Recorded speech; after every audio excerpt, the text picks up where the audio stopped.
Les relations diplomatiques sont au plus bas entre la RDC et la Belgique. Fermeture de consulats, rappel d'ambassadeurs, réduction de vols de Bruxelles Airlines, des mesures en représailles aux sanctions du gouvernement belge. Lambert Mende, porte-parole du gouvernement, est en direct avec nous depuis Kinshasa. Bonsoir. Bonsoir. Une première question. Ce jeudi, le Premier ministre belge s'est dit prêt à discuter avec la RDC. Êtes-vous prêt à saisir cette main tendue ? Vous savez, nous ne sommes pas des va-t-en-guerre. Nous n'avons jamais pris une initiative hostile vis-à-vis de la Belgique. Nous estimons que c'est un partenaire traditionnel et nous avons questionné certaines initiatives qui ont été prises par ce partenaire. Nous avons appliqué par réciprocité certaines mesures qu'il nous avait appliquées sans que nous n'en comprenions la rationalité. Si ce partenaire est ouvert maintenant à un dialogue, pourquoi pas? Nous sommes prêts à aller à ce dialogue de manière tout à fait sereine. Êtes-vous prêt à faire des concessions ?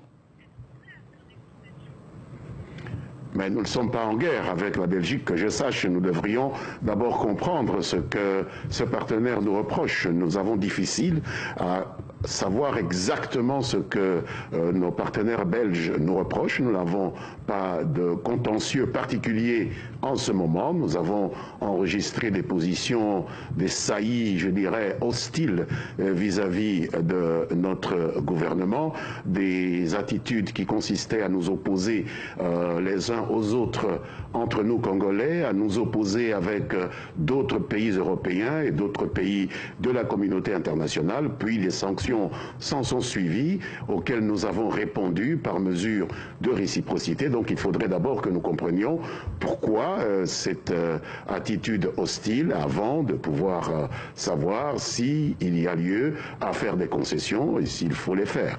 Alors, la Belgique, comme l'Union européenne, comme beaucoup d'organisations internationales, vous reproche de ne pas respecter les accords, de ne pas organiser les élections, de réprimer dans le sang les manifestations. Est-ce que vous ne risquez pas l'isolement sur la scène internationale ? Nous ne sommes pas isolés du tout. Je pense que nous avons un problème avec la Belgique. Et la Belgique n'est pas le monde, la Belgique n'est pas l'Europe. Moi, je reviens de Washington il y a à peine 2 jours. J'étais aux États-Unis. J'ai eu de très bonnes réunions avec des partenaires américains.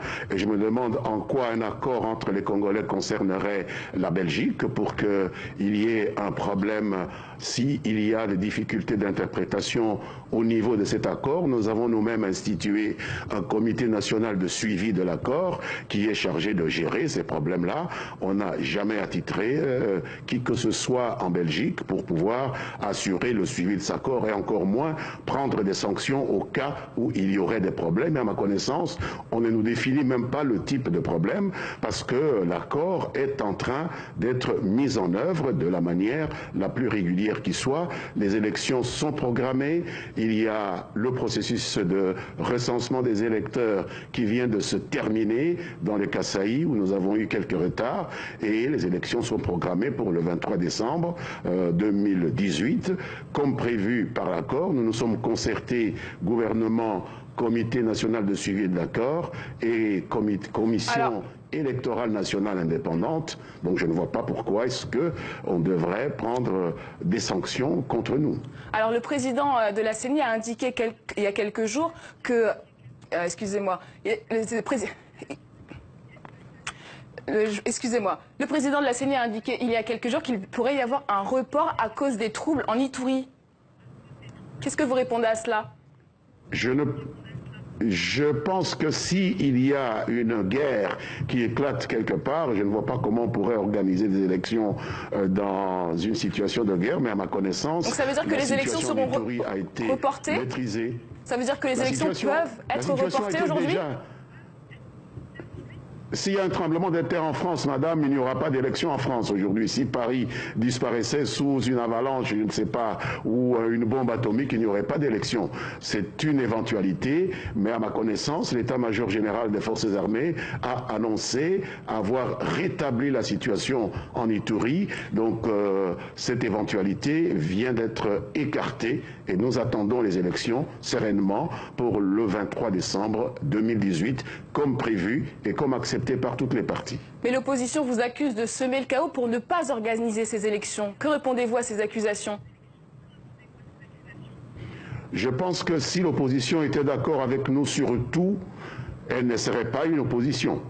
Nous aussi, nous avons des griefs à formuler vis-à-vis de l'opposition. Nous pensons qu'elle est trop aux ordres d'intérêts qui sont étrangers, mais nous n'allons pas prendre ces griefs comme des raisons valables pour ne pas organiser des élections qui sont l'exercice le plus important aujourd'hui pour notre peuple. Que l'opposition nous reproche des choses, que nous reprochions à l'opposition des choses, le droit du peuple congolais à aller aux élections est un droit inaliénable que ni nous, ni l'opposition n'avons le droit de remettre en cause. Alors je vous propose à présent de voir ce reportage. Après plusieurs jours de tractation, les autorités congolaises ont finalement rendu le corps de Thérèse Kapangala à sa famille. Ce jeudi a eu lieu la levée du corps de la jeune femme tuée par balle lors de la marche anti-Kabila du 21 janvier dernier. Le récit de Laure de Matos et Ilham Taoufiki. Sa famille a tenu à ce que la messe soit célébrée en la paroisse Saint-François de Kintambo. À l'endroit même où Thérèse Kapangala, 24 ans, a été abattue par balle par les forces de l'ordre. Devant son cercueil, des cris de colère, de désespoir. Personne ici ne peut se résoudre ni comprendre comment cette jeune aspirante religieuse a pu perdre la vie pour avoir réclamé le départ de Joseph Kabila. Notre fille est morte toute jeune, à l'âge de 24 ans. Elle n'avait même pas encore réalisé ses rêves. Nous l'avons perdue, on ne la reverra plus. Une grande fille morte, sans être malade ou hospitalisée. Non, ce n'est pas ça, c'est une mort brusque, une mort subite. Elle a été tuée. Ce dimanche 21 janvier, Thérèse Kapangala avait décidé de répondre à l'appel du comité laïque de coordination de l'Église catholique et de marcher pacifiquement contre le maintien au pouvoir du président Kabila. Ce jour-là, Esaïe l'accompagnait, il ne s'en remet pas. Je me sens impuissant, je me sens carrément comme si je n'existais pas. C'est un sentiment qu'on ne peut pas expliquer avec le mot. C'est un sentiment monstre, un sentiment, je ne sais pas comment le dire, mais ça manque de vocabulaire, ça manque de mots quoi. Selon les autorités, 2 personnes sont mortes lors de cette marche du 21 janvier. Ses organisateurs et la MONUSCO font état de 7 tués. Alors, Monsieur Lambert Mende, depuis le 19 décembre 2016, 21 personnes sont mortes dans les marches anti-Kabila selon les autorités, 70 au moins pour les organisateurs. Est-ce que ordre a été donné de tirer sur les manifestants, monsieur ? Je voudrais d'abord signaler que vous êtes allé un peu vite en besogne en disant que cette dame dont je déplore la disparition, cette jeune dame, et à la famille de laquelle je présente toutes les condoléances du gouvernement, a été tuée par les forces de police. En réalité, une enquête est en cours et n'a pas encore déterminé les circonstances de son décès parce que des personnes qui l'ont amenée blessée à l'hôpital ont pris la fuite sans s'identifier et on a pu l'identifier elle-même que par la suite, bien que les médecins aient cherché à avoir leur identité pour connaître les circonstances exactes afin que le dossier judiciaire puisse poursuivre son cours normal. Je voudrais aussi ajouter que le fait qu'elle soit aspirante à la vie religieuse n'a rien à voir avec notre responsabilité comme gouvernement d'assurer la sécurité de tous les Congolais, que ce soit des aspirantes religieuses ou des citoyennes ordinaires. Nous devons la sécurité à tous les Congolais. Et donc nous demandons à ceux qui ont des informations sur les circonstances de la mort de cette jeune dame à pouvoir les communiquer au parquet. Ce n'est pas dans les médias qu'on va faire le procès de la disparition d'une personne. Justice doit lui être rendue. Il ne s'agit pas d'instrumentaliser ce décès que nous déplorons tous pour des motivations politiciennes. C'est assez dégoûtant. Pourquoi jusqu'ici aucune sanction n'a été prise contre les abus de ces forces de l'ordre? Depuis décembre 2016, il n'y a eu aucune sanction. Madame, il faut bien établir les choses. Nous avons eu 2 morts le 21 janvier. Une personne qui a été abattue par un policier prétendant agir en légitime défense. Et ce policier, écoutez, moi je ne suis pas là pour représenter l'ONU. L'ONU n'a pas donné des noms de personnes ou d'identité. Il n'y a pas de mort sans corps, il n'y a pas de mort sans identité. Je vous donne des rapports des forces de police qui ont travaillé dans la ville, qui ont identifié les personnes.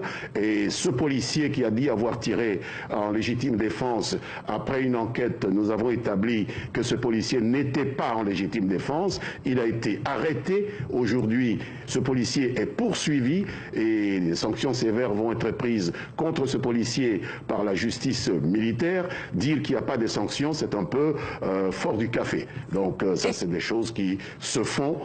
Nous prenons des décisions lorsqu'il le faut. Mais concernant la jeune dame dont vous parlez ici, qui constitue la deuxième victime que nous connaissons aujourd'hui, on n'a pas pu avoir l'identité des personnes qui l'ont amenée à l'hôpital de Kintambo. Pardonnez-moi, monsieur. Et nous ne savons pas comment clôturer cette enquête. Donc, il faut attendre que l'enquête se clôture pour établir les responsabilités et non pas politiser comme ça un mort parce qu'on a besoin de salir un régime politique. Mais depuis le 19 décembre 2016, il y a au moins 70 personnes qui sont mortes lors de manifestations. Comment expliquer ce chiffre ? Ce chiffre est totalement faux. Nous avons eu le 31 décembre des manifestations ici à Kinshasa et dans les rapports que nous avons reçus à travers toutes les 26 provinces du pays, on a signalé 6 morts par des morts brutales qui n'avaient rien à voir avec les manifestations. Les décomptes de l'ONU et de la FIDH ne sont pas crédibles alors. Madame, les décomptes de la FIDH et de l'ONU ne sont pas crédibles, monsieur. Non, madame, nous pensons que nous avons un État ici qui n'est pas dirigé ni par l'ONU. L'ONU est là pour nous appuyer, pas pour diriger ce pays. La FIDH est à Paris et d'ailleurs est en train d'opposer des tribus kassaïennes les unes aux autres en prétendant que des non-Louba sont utilisés par l'armée contre des Louba. Et nous avons là déjà des prémices de conflits interethniques à cause de la FIDH. Nous exigeons plus de responsabilités de la part de nos amis de la FIDH. Et en ce qui concerne les Nations Unies, nous demandons qu'ils puissent apporter ces éléments aux autorités judiciaires pour que justice soit faite à ces personnes, s'ils existent. Alors vous auriez affirmé à nos confrères de Voice of America que Joseph Kabila serait prêt à quitter le pouvoir d'ici juillet. Est-ce que vous maintenez ces propos ? C'est ridicule de m'attribuer de tels propos, madame. J'ai étudié un peu le droit et je sais que nous avons eu une interview avec M. Nicolas Pinault de La Voix de l'Amérique et qui me demandait si le président Kabila était prêt à désigner un dauphin. Et je lui ai répondu que nous n'étions pas un royaume où un président désigne son dauphin. Nous sommes une république démocratique où des partis désignent des candidats et qu'il fallait être patient, attendre le mois de juin-juillet pour que les partis politiques, y compris celui du président Kabila, désignent leurs candidats qui seront soumis au peuple pour que le peuple puisse décider. Il n'a jamais été question de dauphin, il n'a jamais été question de choix par le président Kabila, il a été question d'attendre les délais prévus par la Commission électorale nationale indépendante. C'est de la manipulation et de l'intoxication. Merci Lambert Mendel, porte-parole du gouvernement congolais, d'avoir été avec nous.